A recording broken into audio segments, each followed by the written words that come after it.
The distress beacon cut through the void like a scream in the darkness, a desperate pulse of electromagnetic desperation that reached across 3 star systems before anyone heard it.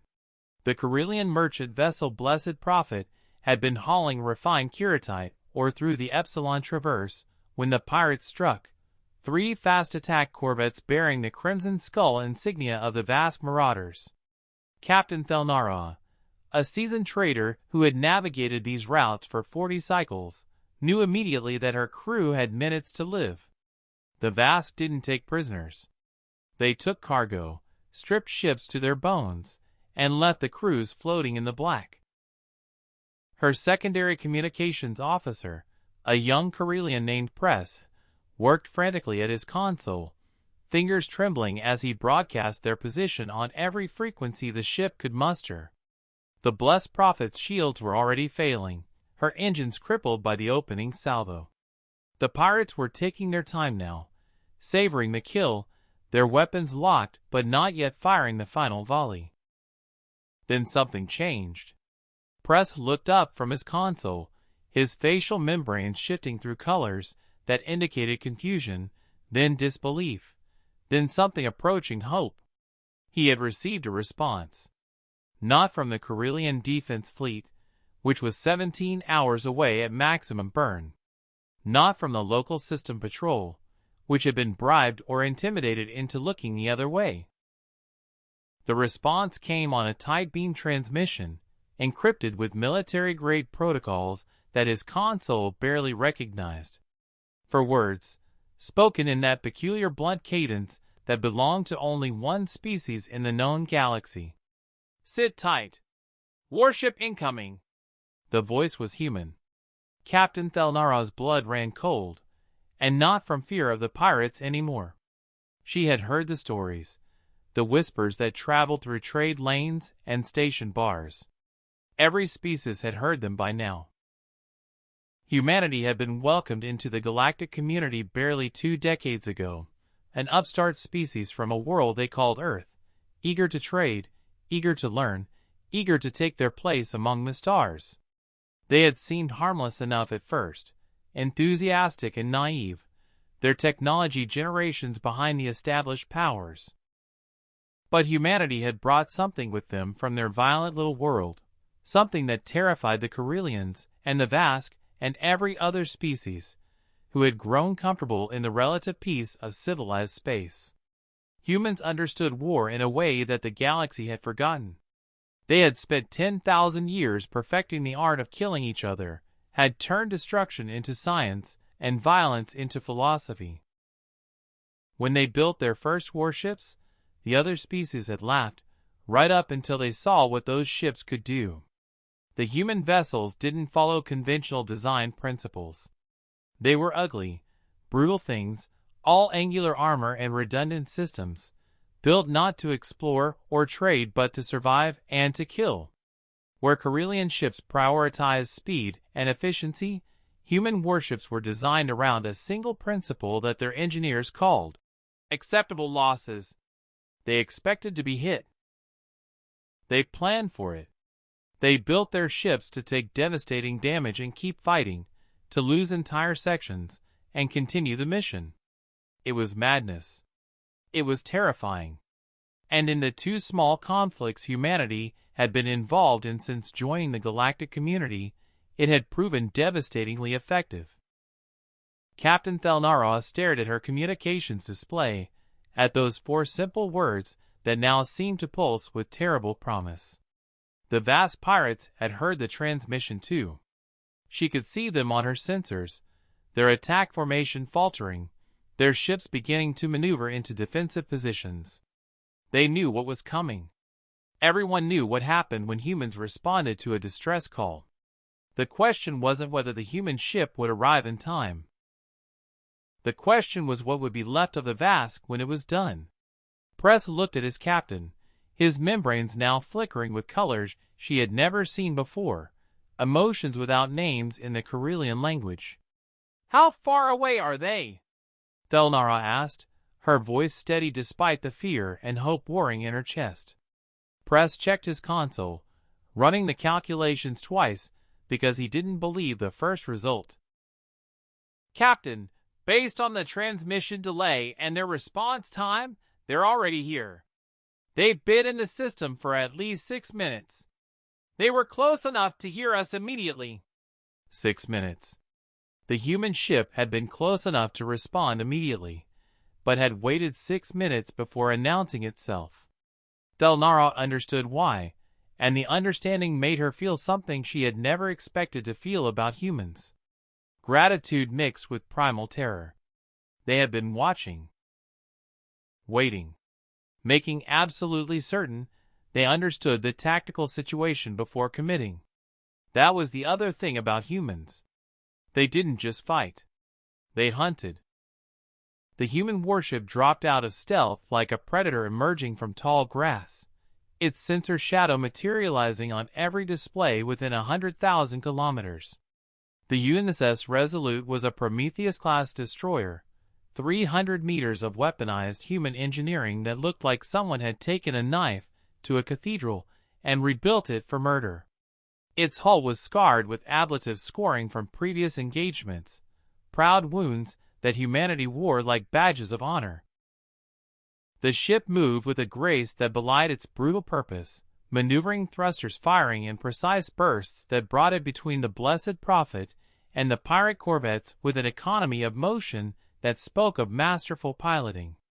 On the bridge of the lead vast corvette, Commander Shektar felt his throat sacs constrict with instinctive fear. He had raided these lanes for 6 years, had faced down Carillion patrol ships, and even a Threen heavy cruiser once, forcing them to back down through sheer audacity and the implicit threat of violence. But this was different. This was a human ship, and humans operated under different rules, rules written in the blood of their own endless wars, and refined over millennia of perfected slaughter. "All ships, combat formation Delta," Shektar ordered, his voice carrying the authority that had kept his crew alive through dozens of raids. "Target the human vessel, full weapons spread. We fire first, we fire fast, we survive." It was the doctrine that had served the vast well against slower, more cautious species, who valued their ships and crews above victory. Overwhelming violence of action, strike before the enemy could think, make them hesitate through shock and fear. But as his weapons officer began target lock procedures, Shektar realized with growing horror that the human ship wasn't maneuvering defensively. It wasn't trying to evade.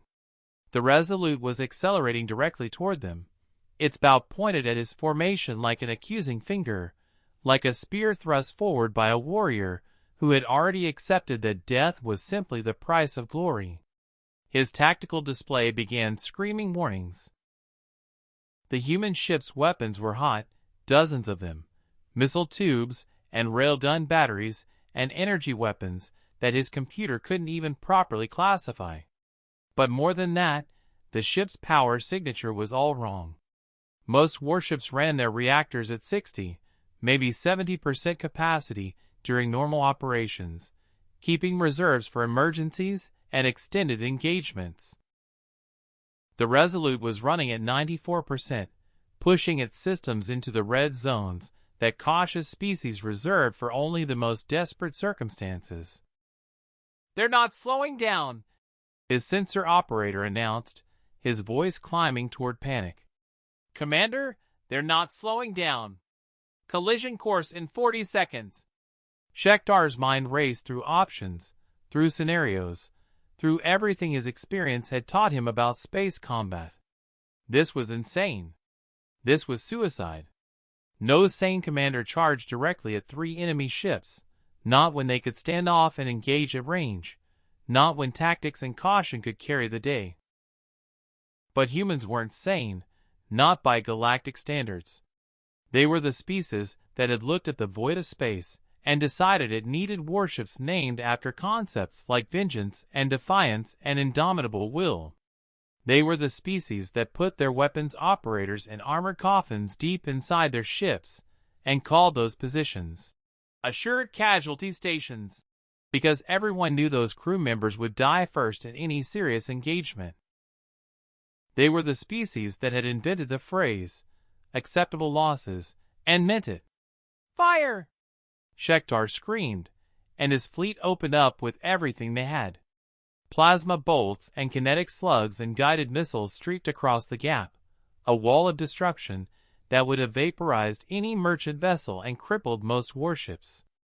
The Resolute's point defense systems came alive, lasers and flak cannons creating a defensive sphere that intercepted missiles and ablated plasma bolts. But the humans hadn't tried to stop everything. They couldn't. The math didn't work.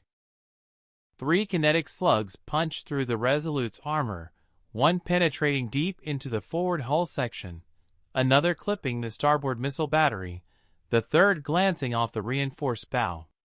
On any other ship, that would have been fatal damage, critical systems destroyed, the vessel crippled and helpless.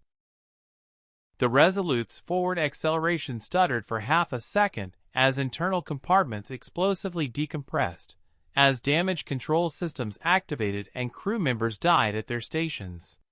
Then the ship's engines burned even brighter, compensating, adapting, continuing its charge as though it had barely noticed the hits that would have killed a Carillion cruiser. Aboard the Blessed Prophet, Captain Thelnara watched in horrified awe as the human ship absorbed damage that should have ended the fight and simply kept coming. She could see the wound in its hull now, could see atmosphere and debris venting from the gash torn in its forward sections, could see the lights flickering in exposed compartments. Somewhere in that ship, human beings were dying, were being flash-frozen in the void or crushed by internal explosions, or burned alive in plasma fires. And their ship didn't even slow down. "What are they doing?" Press whispered, his membranes cycling through colors faster than Thelnara had ever seen. She understood the question. She understood the terror and confusion behind it. Because they were watching something that defied every instinct, every rational thought about survival and self-preservation. They were watching humans do what humans did best. They were teaching the galaxy, once again, that some species don't just fight to win. Some species fight to make absolutely certain you regret starting the fight in the first place. Commander Shektar had 3 seconds to comprehend his own death.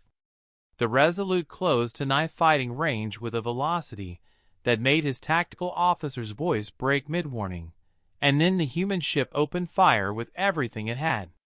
Railgun slugs moving at appreciable fractions of lightspeed tore through the lead corvette's shields like they weren't even there, punching through armor and hull and reactor shielding with contemptuous ease. Missiles followed, not the guided munitions that most species use but human-designed weapons that his sensors classified with a deeply unhelpful designation of kinetic-killed vehicles with thermonuclear secondary payloads. The first missile struck his ship's port side and simply erased that entire section of the corvette, the fusion warhead turning 30 meters of hull into expanding plasma. Shektar felt his command deck lurch sideways, felt gravity fail as the ship's generators died, felt the atmosphere beginning to vent through 1,000 new ruptures. He tried to give the order to abandon ship, tried to save what remained of his crew, but his communications were dead and his voice was sucked away into vacuum as the bridge canopy blew out.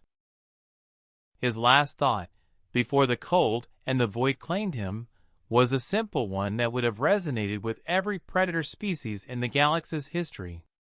We chose the wrong prey. The second and third vast corvettes tried to run. They broke formation, dumping their cargo containers to reduce mass, pushing their engines past safety limits in a desperate bid for survival. It didn't matter. The Resolute's long-range targeting systems locked on, with the kind of precision that came from centuries of humans shooting at each other across impossible distances, from a species that had invented the concept of over-the-horizon warfare back when they were still confined to a single planet. The destroyer's main railgun spoke once, twice, and two relativistic slugs crossed 40,000 kilometers in the time it took a Corellian heart to beat. The slugs didn't just hit the fleeing corvettes. They obliterated them. At those velocities, the kinetic energy was such that armor and shields and careful engineering meant absolutely nothing. One moment, there were two ships trying desperately to escape. The next moment, there was debris and expanding clouds of superheated gas, and the fading thermal signatures of reactors going critical. The entire engagement, from the moment the Resolute dropped stealth to the destruction of the third pirate vessel, had taken 47 seconds. Captain Thelnara sat in her command chair, her hands gripping the armrests hard enough that her claws had actually punctured the material, and tried to process what she had just witnessed. Her species had been spacefaring for 3,000 years. They had seen wars, conflicts, territorial disputes that had raged across multiple systems. She herself had watched recorded footage of fleet actions, of careful maneuvers, and calculated exchanges of fire that could last for hours or even days. Nothing in her experience, nothing in the entire military history of her people, had prepared her for the brutal efficiency with which the humans had just executed 3 hostile vessels. It wasn't just that they had won. It was the totality of it, the absolute certainty with which they had approached combat. They had taken damage that should have ended the fight and ignored it. They had charged into range where any hit would be catastrophic and accepted that risk as simply the price of ensuring the enemy died.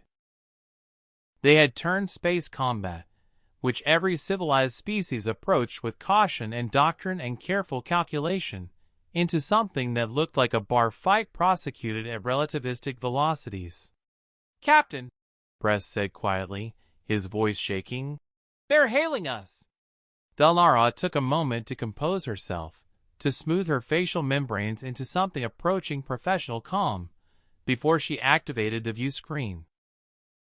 The human who appeared was young by their standards, perhaps 30 of their years, with dark skin and eyes that had seen things that aged her beyond her biological years.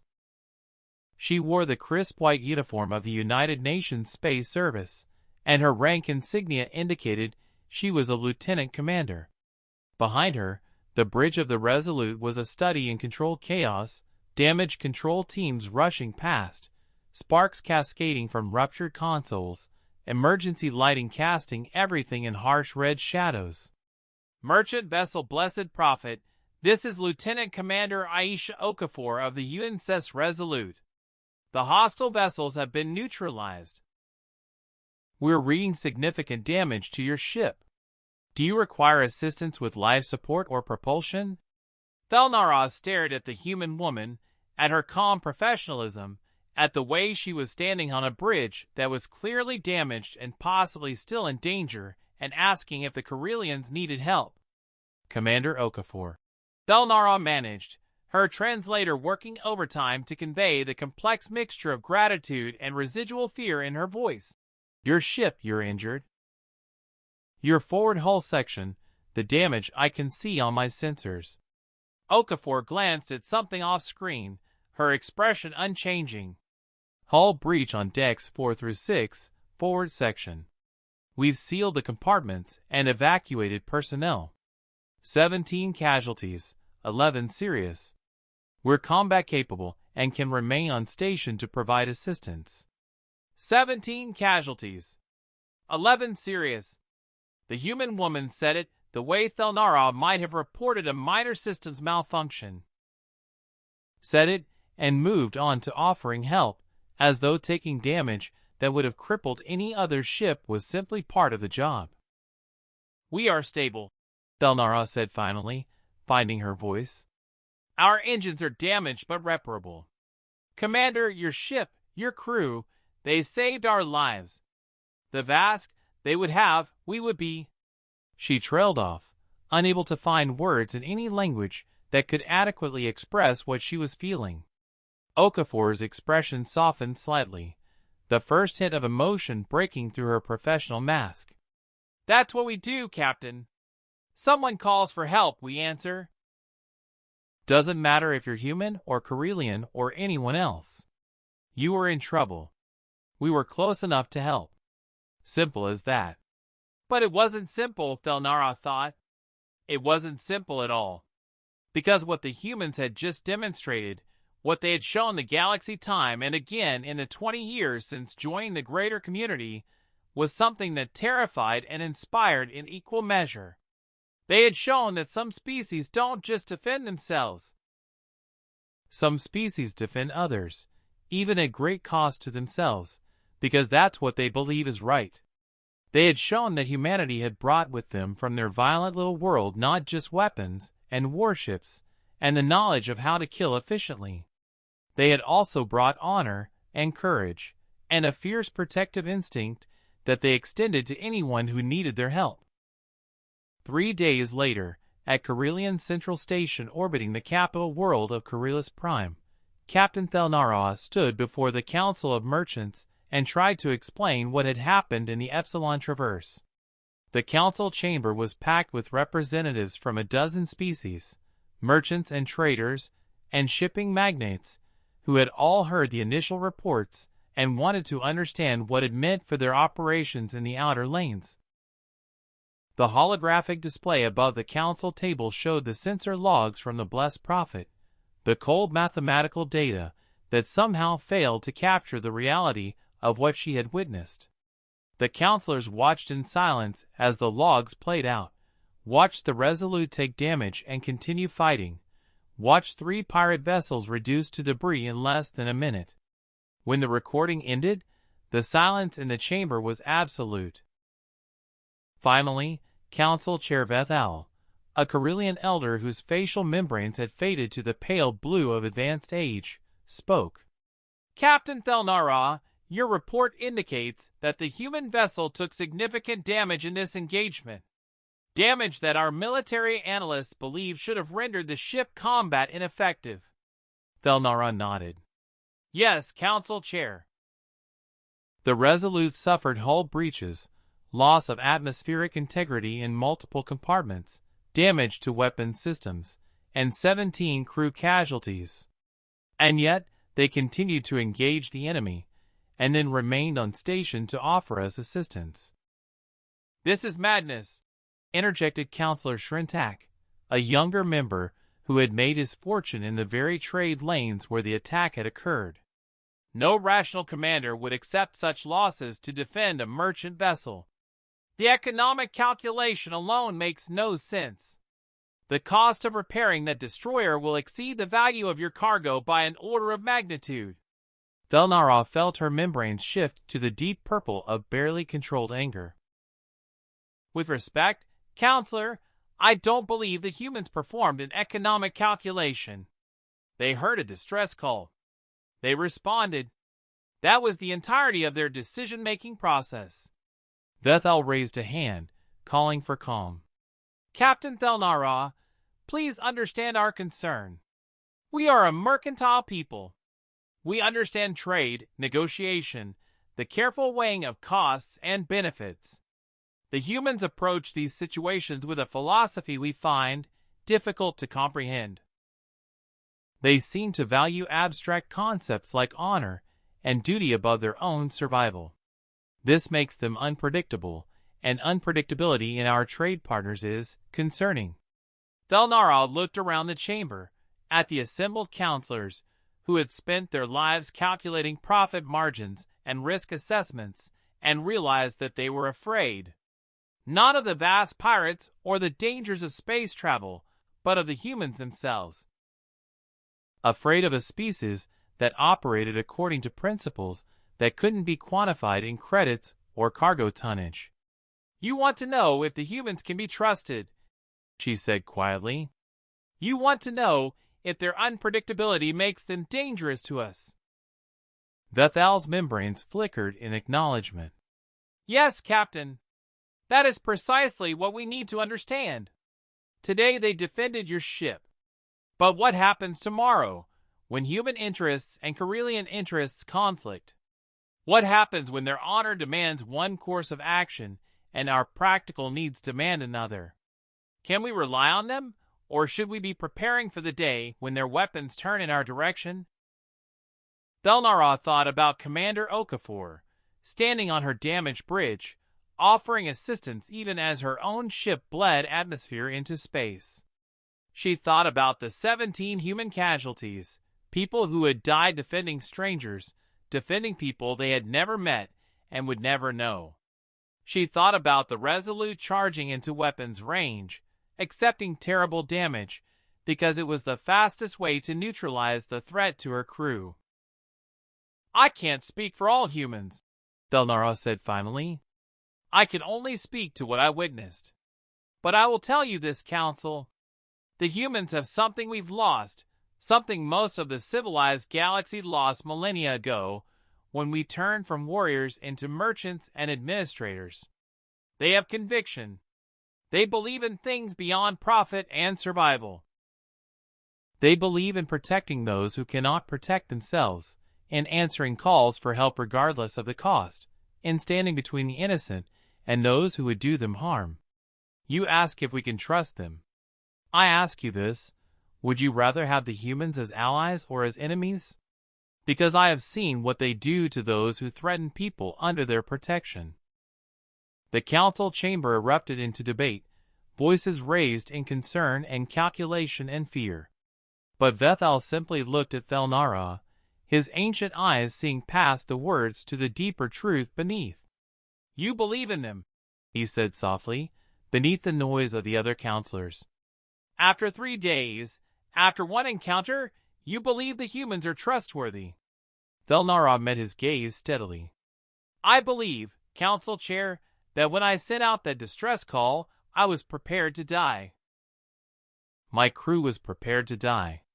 We had accepted it as inevitable. And then 4 words came back to us across the void. Sit tight, warship incoming. Those 4 words changed everything. They meant that someone had heard us. Someone was coming. Someone cared enough to risk their lives for ours. That's not economics or strategy or political calculation. That's something deeper, something that transcends species and culture. The humans call it humanity, and I think that word means more than they realize. It means compassion backed by the willingness to fight for it. It means standing up not just for your own people, but for anyone who needs help. And yes, Council Chair, I believe in that. I have to, because 17 humans I never met died defending that belief, and I will not dishonor their sacrifice by questioning it.